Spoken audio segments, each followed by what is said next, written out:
भारत माता की भारत माता की भारत माता की भारत माता की भारत माता की भारत माता की भारत माता की भारत माता की भारत माता की भारत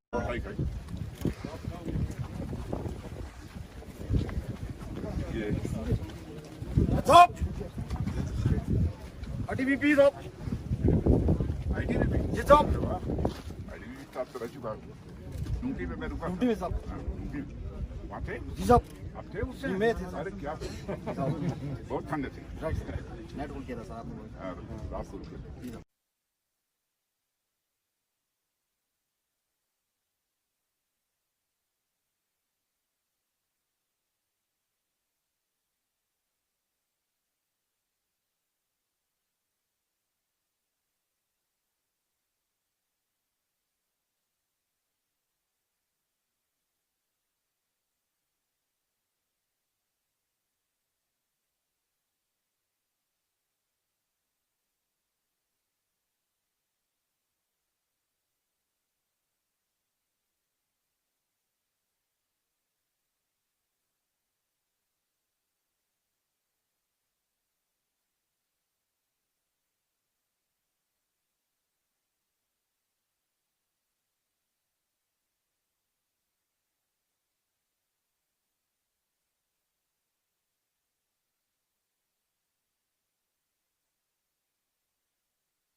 जो कुछ अब तक की प्रगति हुई है बातचीत की,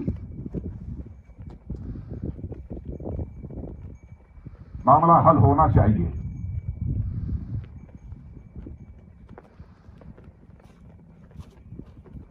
लेकिन कहां तक हल होगा अभी इस संबंध में मैं कोई गारंटी नहीं दे सकता हूं। लेकिन मैं इतना यकीन दिलाना चाहता हूं कि भारत की 1 इंच जमीन को भी दुनिया की कोई ताकत छू नहीं सकती है, उस पर कब्जा नहीं कर सकती।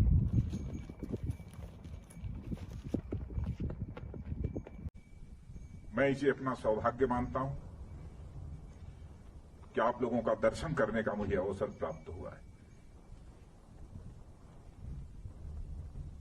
मैं यह मानता हूं अपने सेना के जवानों के संबंध में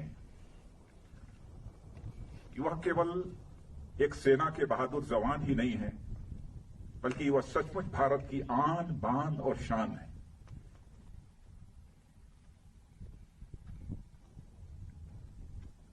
समय समय पर जो भी करिश्माई काम हमारे सेना के जवानों के द्वारा किया गया है,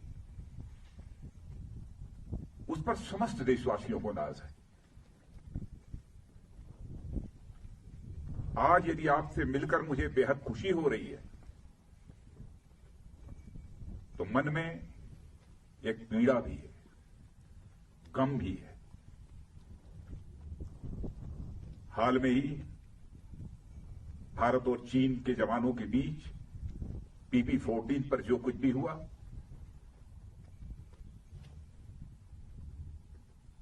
उसमें हमारे कुछ जवानों ने अपना बलिदान देते हुए अपनी सीमा की सुरक्षा की है। उनके खोने का गम है, आपसे मिलने की खुशी है।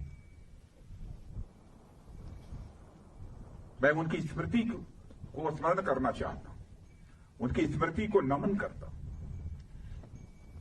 उन्हें मैं हृदय से श्रद्धांजलि अर्पित करता हूं। और मैं ये कहना चाहता हूं कि हिंदुस्तान उनकी शहादत को कभी भूलेगा नहीं। हमारे प्रधानमंत्री जी ने भी आकर दो टूक शब्दों ने कहा है कि उनकी वह शहादत, उनका वह बलिदान किसी भी सूरत में व्यर्थ नहीं जाएगा। आप जैसे सेना के जवानों को जिन मां बाप ने पैदा किया है, सचमुच में शीश झुकाकर उन मां बाप का भी अपनी तरफ से हार्दिक अभिनंदन करना हूं। हाल में जो कुछ भी हुआ है,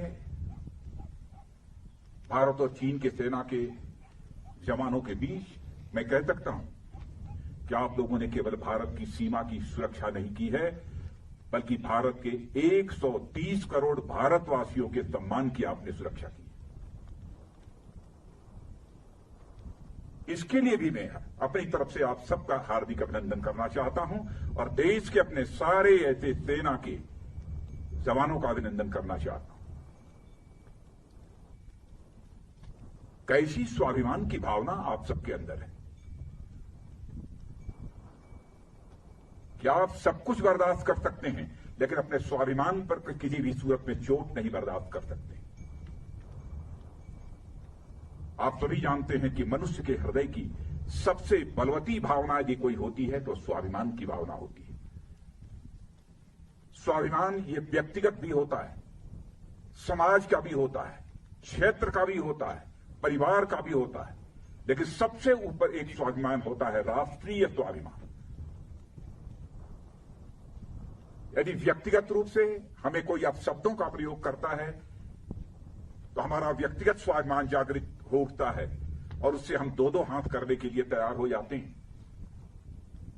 वैसे ही हमारे राष्ट्र की सीमाओं पर यदि कोई आंख उठाकर देखने की जरूरत करता है, उस समय हमारा जो स्वाभिमान जागृत होता है उसे हम राष्ट्रीय स्वाभिमान कहते हैं। इसी राष्ट्रीय स्वाभिमान की भावना के कारण ही आप अपनी जिंदगी की चिंता नहीं करते हैं, अपना सर्वस्व न्यौछावर कर देने के लिए तैयार हो जाते हैं। भारत को आजादी भी मिली है तो इसी राष्ट्रीय स्वाभिमान के भावना के कारण ही मिली है। चाहे वह चंद्रशेखर आजाद रहे हों, सरदार भगत सिंह रहे हों, खुदीराम बोस, अशफाकुल्ला खान जैसे लोग रहे। इसी राष्ट्रीय स्वाभिमान की भावना के कारण ही हंसते हंसते फांसी के फंदे को चूम लिया था, तब जाकर यह हमारा भारत आजाद हुआ।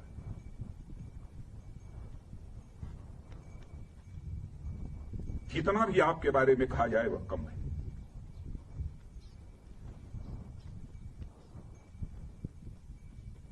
इस समय सीमा के विवाद को सुलझाने के लिए बातचीत का दौर चल रहा है।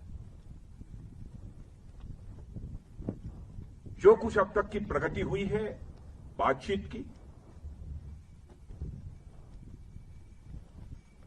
मामला हल होना चाहिए।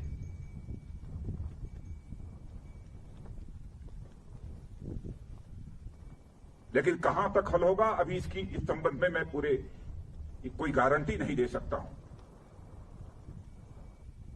लेकिन मैं इतना यकीन दिलाना चाहता हूं कि भारत की 1 इंच जमीन को भी दुनिया की कोई ताकत छू नहीं सकती है, उस पर कब्जा नहीं कर सकती।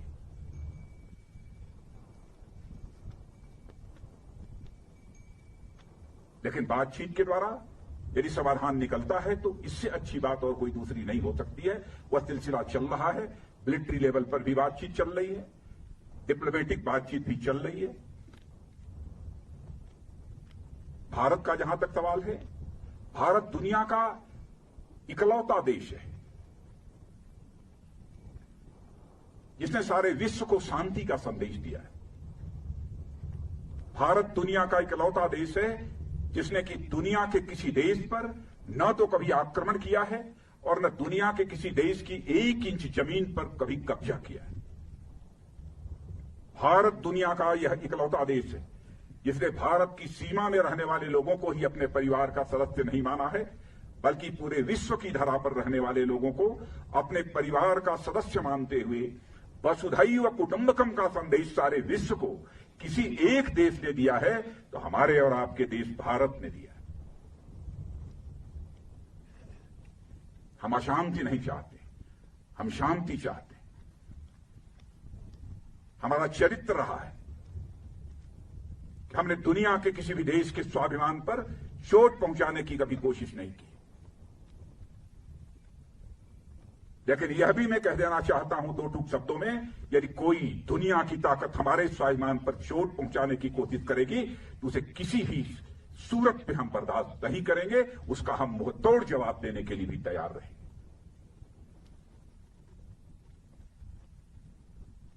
आप सबके ऊपर नाज है और आप सबके बीच आकर सचमुच मैं स्वयं को बहुत ही गौरवान्वित महसूस कर रहा हूं।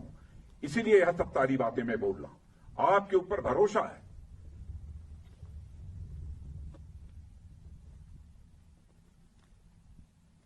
और जिन हमारे जवानों ने अपनी शहादत दी है उसका गम केवल परिवार के लोगों को नहीं है, हम लोगों को भी है, 130 करोड़ भारतवासियों को भी।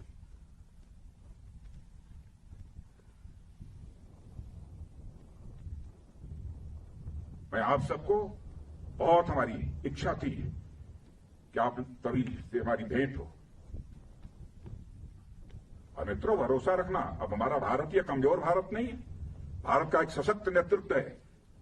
श्री नरेंद्र मोदी जैसा प्रधानमंत्री हमको मिला है, फैसला लेने वाला प्रधानमंत्री, दृढ़ इच्छा शक्ति का प्रधानमंत्री।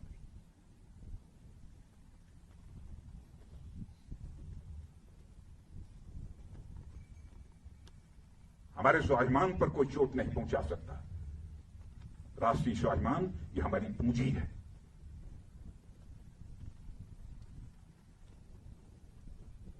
आज के अवसर पर मैं समझता हूं कि और अधिक कुछ कहने की जरूरत नहीं है। लेकिन यदि आज हम लद्दाख के क्षेत्र में यहां पर खड़े हैं और इस फॉरवर्ड पोस्ट पर आकर आप सबसे मिलते हुए जहां मुझे बेहद खुशी हो रही है, वहीं पर इसी लद्दाख के कारगिल द्रास सेक्टर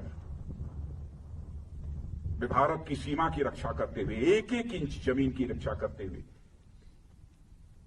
हमारे सेना के जवानों ने जो शहादत दी है, उनको भी मैं इसमें स्मरण करना चाहता हूं और उनको भी मैं श्रद्धांजलि अर्पित करना चाहता हूं, क्योंकि कारगिल दिवस की भी एनिवर्सरी 26 जुलाई को है। और यहां आया हूं तो मैंने सोचा कि दिल्ली से तो उनको स्मरण करेंगे ही, लेकिन इस लद्दाख की धरती पर आकर उनको स्मरण करना चाहता हूं। और उनकी शहादत सदैव हम सब के लिए एक सोर्स ऑफ इंस्पिरेशन, एक प्रेरणा के स्रोत के रूप में काम करती रहेगी। इन्हीं शब्दों के साथ पुनः आप सबको हार्दिक शुभकामनाएं देता हूं।